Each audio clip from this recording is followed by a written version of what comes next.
he arrived late. It wasn't like his helicopter had run late or anything like that. He arrived 45 minutes into the event for medical reasons, you know, because he was recovering from the cancer treatment. Then he immediately went off to France, was in France for the British event, and then he left before the international event with William, Biden, Zelensky, and not Rishi Sunak attended. The British Prime Minister didn't bother going to the international ceremony. But it was he was desperate to go to both. I love particularly the footage of the King reading his grandfather's entry on D-Day.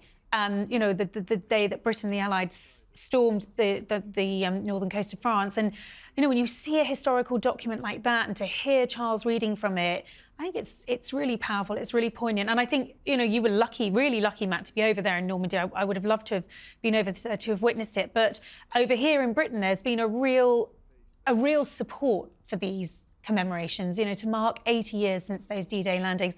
And as you say, the veterans that were there, we don't know how long we're going to have them for. And so it feels very much like the final part of an era. That sort of era that we felt has gone with the Queen, there's still a few of that generation left today. And we need to honour their legacy, honour their memory, and show them the respect that they are due.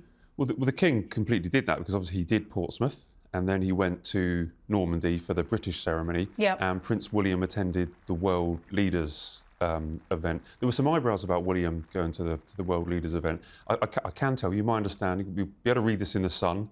I'll give a royal exclusive for royal exclusive. But what actually happened was, because obviously the King's still having his cancer treatment, he was desperate to go. He had cancer treatment on Tuesday.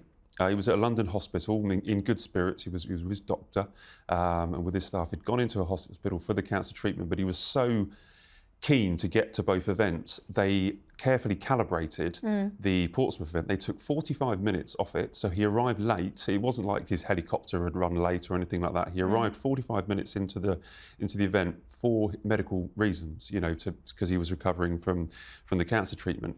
Then he immediately went off to France.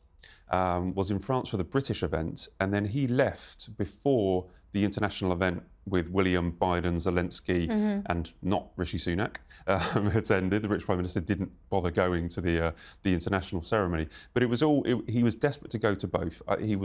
The cancer treatment is obviously, you know, people go through cancer treatment. It's something that it is hard. He has to have it regularly, but he was so keen to get to both of them. That's why Prince William, and people have been asking why was Prince William there with the world leaders. That's why Prince William went to the international event. William at the international event, how do you think he got on? Do you think he did a good job there? Yeah, was it good to see him? I thought his speech was very powerful and very moving. I think we're becoming more used to seeing William on the stage as very much taking on that sort of diplomatic statesman role, and he does it very, very well. You know, he's in a difficult position, Matt. He's got a wife who's going through cancer treatment, and I think we all felt her absence very, very acutely over the past 2 days. You know, even William said she would have loved so much to have been there, and she would have done. So you're feeling that for him there. Of course, it would have been an absolute honour and a privilege for him to have represented his father at the ceremony that you were at the end of the day. He would have had no problem with that. But it's just all a reminder of, I think, how much weight and burden is falling to William. Now, he makes it look effortless. I mean, he did that impromptu walkabout yesterday, didn't he? Meeting veterans in the French town, and wasn't expecting that. You know, he loves to have that face-to-face connection. And what I think is interesting is he is just as comfortable doing that as he is with meeting world leaders. He's playing the role of Prince of Wales brilliantly, perfectly, but I think it's a huge burden on him at the moment. He is going through a lot, and I think in all of this, it's a reminder that the royals are just human like the rest of us. But I thought your report was fascinating. It was really interesting to know what's going on behind the scenes, and that, you know, Charles is having not only brilliant medical care, obviously the best of the best, but he's able to do it and go to these events. I mean, this was non-negotiable. That's what he said to his team. It's what he said to his medical team and the team at the palace. He had to be there, just like he has to be at trooping. You know, it means he's not at today's wedding. It means that perhaps, you know, his schedule was adjusted a bit so as not to put too much pressure on him. He's not physically on his feet the whole time. But the point is, he was there for those moments. He gave 2 brilliant speeches, you know, and I think we needed our monarch at that event. They were also concerned that the and it did happen, the event would overrun. Yeah. So he was already in the air when it started, but they were, I think the last time it started 2 or 3 hours late at the 75th anniversary. It started late this time because Zelensky, Biden all arrived one by one, and it overran. So I think it was the right decision, and the right decision. You know, William was an able stand-in, but also I was in the stand because there was a little kind of makeshift arena that they had built. And there was lots of children there. There was lots of French school children. They were, and when Zelensky came in, he got a big cheer, obviously. But when William came in, there were gasps and cheers. Honestly, I don't know if it got picked up on the TV cameras, but I was really surprised about how excited everyone was for seeing William. Maybe they were expecting to see the King, and that's why people were surprised. Right. I don't know, but the fact that he had such a warm reception, as he did on that walkabout, I think shows the fondness for William. I think people recognise that he's doing a great job and doing it on his own because he doesn't have his wife by his side at the moment.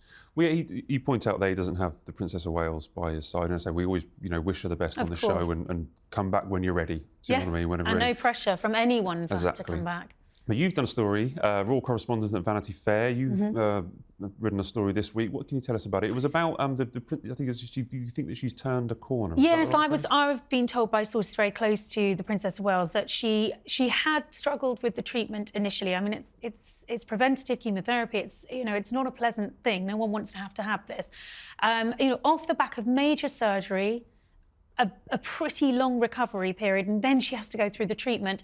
I think it was a struggle initially, and I was very, very relieved to hear from actually more than one source that she has recently turned a corner. She's been spotted out and about with her children. So while she can't be at events like the D-Day commemorations and she's not going to be at trooping, just to know that she's up and about and being able to be a mum, which for her is the most important job, I think is very, very encouraging. And we all wish her, the very best with this treatment. We wish her a speedy recovery.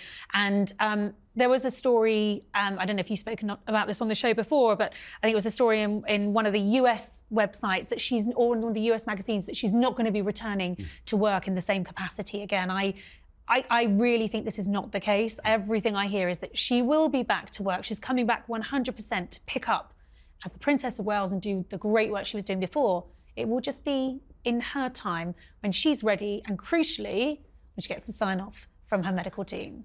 Two things from that. I mean, if she's doing better or she's turned a corner, the fact that William was able to go and do 2 days of engagements and attend the wedding means that he's able to leave the Princess of Wales at home for 3 days. 100%. Yes, which is a really good sign.